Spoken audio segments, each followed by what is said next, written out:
Hello everyone, स्वागत है आप सबका आपके अपने चैनल फार्मेसी जोन पे।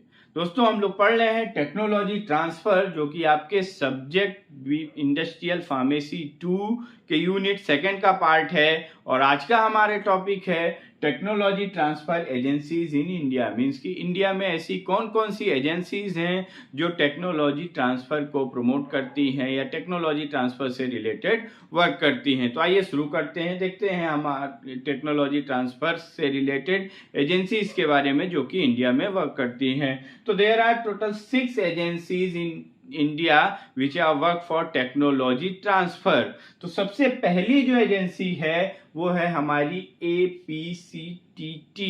APCTT को कहते हैं Asian and Pacific centre for technology transfer. APCTT जो है ये हमारी एक एजेंसी है जिसका इस्टेब्लिशमेंट किया गया यूनाइटेड नेशन के द्वारा। इसका जो इस्टेब्लिशमेंट हुआ Asian Pacific centre for technology transfer, जो एजेंसी का इस्टेब्लिशमेंट हुआ ये यूनाइटेड नेशन के द्वारा किया गया। इसका इस्टेब्लिशमेंट अंडर द स्कैप एजेंसी, एक एजेंसी थी जिसके अंडर में इसका इस्टेब्लिशमेंट किया गया। स्कैप मीन्स है economical and social corporation for Asia and Pacific. Asia and Pacific का जो इकोनॉमिकल एंड सोशल कॉर्पोरेशन था उसके अंतर्गत यूनाइटेड नेशन में ये Asian and Pacific centre for technology transfer agency का इस्टेब्लिशमेंट किया गया।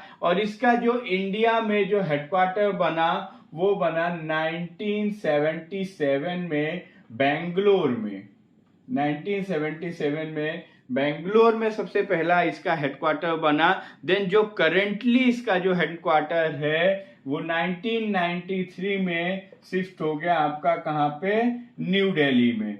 न्यू दिल्ली में जो APCTT एजेंसी का हेडक्वार्टर था वो शिफ्ट हो गया 1993 न्यू दिल्ली में। करेंटली अभी भी वो आपके कहाँ पे, न्यू दिल्ली में ही सिचुएटेड है। और APCTT के जो टेक्नोलॉजी ट्रांसफर एरियाज हैं, ये हमारा APCTT स्मॉल से मीडियम इंटरप्राइजेस के बीच में टेक्नोलॉजी का ट्रांसफर करती है। और APCTT कुछ फंडेड जो इंटरनेशनल फंडेड प्रोजेक्ट्स होते हैं उनको भी गवर्न करती है, जो कि हेल्प करते हैं हमारे इंडिया में टेक्नोलॉजी ट्रांसफर के एम्पावरमेंट के लिए।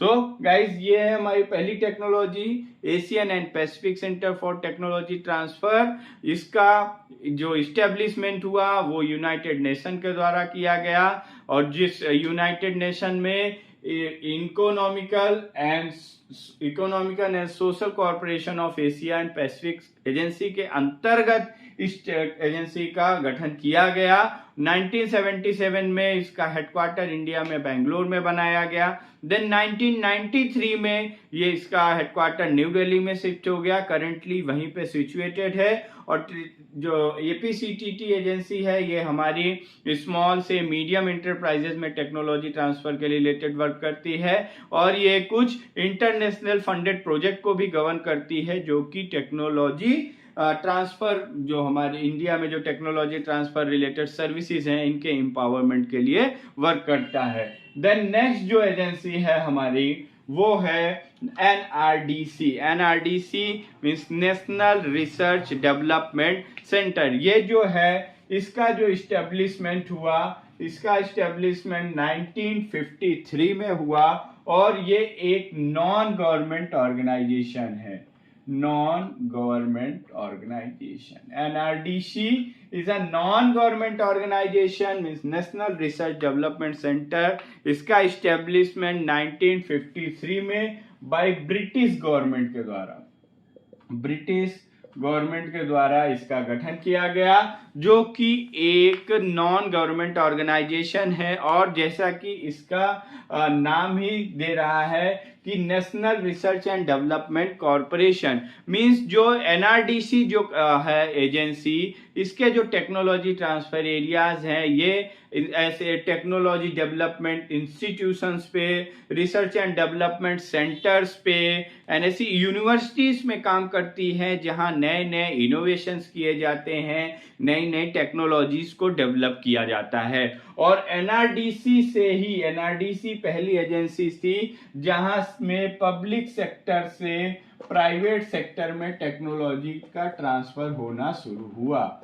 एनआरडीसी के इस्टेब्लिशमेंट के बाद ही पब्लिक सेक्टर से प्राइवेट सेक्टर में टेक्नोलॉजीज का ट्रांसफर होना शुरू हुआ। तो एनआरडीसी मेनली क्या करती है, ये जो ऐसे इंस्टीट्यूशन होते हैं जो टेक्नोलॉजी को डेवलप करते हैं, या कुछ ऐसे रिसर्च एंड डेवलपमेंट सेंटर्स या कुछ यूनिवर्सिटीज जो टेक्नोलॉजी को डेवलप करने का काम करती है, उनके इनोवेशंस को, उनके डेवलप टेक्नोलॉजीज का पेटेंट कराती है एंड देन फर्दर कॉमर्शियलाइजेशन के पर्पज से उसका यूज करती है। So NRDC is also important agency which work for empowerment of technology transfer in India. Then third जो हमारी एजेंसी है वो है TIFAC। TIFAC इस एजेंसी को हम technology information forecasting and assessment council के भी नाम से जानते हैं, जिसका गठन हुआ, इस्टेब्लिशमेंट हुआ इसका 1988 में इसका एस्टेब्लिशमेंट हुआ। और ये एक ऑटोनॉमस ऑर्गेनाइजेशन है। TIFAC is a autonomous organisation जो कि नेशन बिल्डअप के लिए काम करता है। मीन्स यहाँ पे जो हमारी टेक्नोलॉजीज, जो भी टेक्नोलॉजीज का डेवलपमेंट किया जाता है, या जो ये TIFAC एजेंसी जिन टेक्नोलॉजीज को गवर्न करने का काम करती है, उन टेक्नोलॉजीज का जो मोटिव होता है वो होता है कि हम नेशनल अपना बिल्डअप कर सके, नेशनल बिल्डअप में भी हेल्पफुल होना चाहिए। 2000 इसके जो फॉर्मर प्रेसिडेंट थे, TIFAC एजेंसी के जो फॉर्मर प्रेसिडेंट थे वो थे हमारे डॉक्टर APJ अब्दुल कलाम।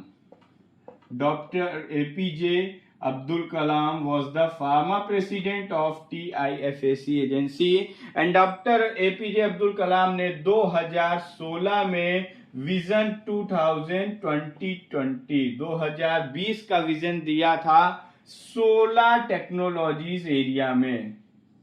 16 टेक्नोलॉजीज एरिया में 2016 में डॉक्टर APJ अब्दुल कलाम ने TIFAC के 2020 का विजन लॉन्च किया था कि 2020 में TIFAC एजेंसी 16 टेक्नोलॉजीज एरिया में technology transfer and technology development related work करेगी। फर्दर जो 2035 का भी विजन इनका लॉन्च किया गया, विजन 2035, ये विजन 12 थीमेटिक एरियाज में, 12 थीमेटिक एरियाज में लॉन्च किया गया, 12 थीमेटिक एरियाज में लॉन्च किया गया। और जो ये 12 विजन 2035 लॉन्च किया गया, ये प्राइम मिनिस्टर नरेंद्र मोदी के द्वारा लॉन्च किया गया। और जो इसके 12 थीमेटिक एरियाज थे, एजुकेशन, मेडिसिन, फूड, ऐसे अलग अलग 12 थीमेटिक एरियाज में ये इसका TIFAC का विजन 2035 लॉन्च किया गया, जिससे कि नेशन बिल्डअप में हेल्प मिलेगी। तो ये हो गए हमारी agency TIFAC means technology information forecasting and assessment council. Then next agency जो है वो हमारी है biotech consortium India limited. Biotech consortium India limited का इस्टेब्लिशमेंट हुआ 1990 में अंडर 1956 के इंडस्ट्रियल एक्ट। 1956 में एक इंडस्ट्रियल एक्ट आया, उसके अंतर्गत 1990 में बायोटेक कंसोर्टियम इंडिया लिमिटेड नामक एक टेक्नोलॉजी ट्रांसफर एजेंसी का गठन किया गया। ये टेक्नोलॉजी जो थी ये बायोटेक रिलेटेड इनोवेशंस के कॉमर्शियलाइजेशन के लिए यूज होती थी या ये वर्क करती थी। इसका जो मेन फंक्शन है BCIL का is a development and transfer of technology for commercialisation of biotechnological product. तो ये जो हमारी BCIL कंपनी है ये मेनली बायोटेक्नोलॉजी से रिलेटेड प्रोडक्ट के कॉमर्शियलाइजेशन के लिए यूज की जाती है और इसका इस्टेब्लिशमेंट हुआ 1990 में under the 1956 industrial act. Then अब हम आते हैं TBSE। TBSE जो है ये technology bureau for small enterprises, यहाँ पे जो टेक्नोलॉजीज का ट्रांसफर होता है, ये जो एजेंसीज होती हैं to and from mean small enterprises से स्मॉल या माइक्रो कह लीजिए, micro small and medium enterprises के बीच में टेक्नोलॉजी ट्रांसफर से रिलेटेड जो वर्क होता है उसको गवर्न करती है आपकी एजेंसी TBSE। Then next agency is SIDBI, ये काफी इंपॉर्टेंट है। SIDBI जो है ये हमारी small industries development bank of India इसे भी कहते हैं। मींस स्मॉल इंडस्ट्रीज के लिए एक बैंक, इंडियन बैंक का डेवलपमेंट किया गया जिसे हम कहते हैं SIDBI। इसका जो इस्टेब्लिशमेंट हुआ वो 1990 में इंडियन पार्लियामेंट में एक एक्ट लाया गया, उस एक्ट के तहत SIDBI बैंक का means small industrial development bank का गठन किया गया। और इसकी जो गवर्निंग बॉडीज थी Indian government of India and Indian financial ministry, जो फाइनेंस मिनिस्ट्री थी वो और इंडियन गवर्नमेंट इस स्मॉल इंडस्ट्री डेवलपमेंट बैंक को गवर्न करती है। और ये जो स्मॉल इंडस्ट्रीज डेवलपमेंट बैंक है ये माइक्रो स्मॉल एंड जो मीडियम इंडस्ट्रीज हैं इनको रीफाइनेंस एंड लेंडरिंग का काम करती है। मीन्स इनको एक शॉर्ट टर्म के लिए लोन देने का भी काम करती है। कुछ इनको रीफाइनेंस और शॉर्ट टर्म के लिए इनके वर्क को प्रमोट करने के लिए अपनी इंडस्ट्रीज प्रॉपरली चला सके, उसके लिए हमारी गवर्नमेंट जो इंडियन गवर्नमेंट है वो micro small and medium bank को रीफाइनेंस एंड कुछ टाइम के लिए कुछ पैसा उधार देने का भी काम करती है। सो गाइस ये थी हमारी 6 टेक्नोलॉजी ट्रांसफर एजेंसीज जो कि इंडिया में वर्क करती हैं। आई होप कि ये आपको टॉपिक समझ में आया होगा। इस टॉपिक से रिलेटेड कोई भी क्वेरी हो तो आप कमेंट बॉक्स में ड्रॉप कर सकते हैं। Thank you very much.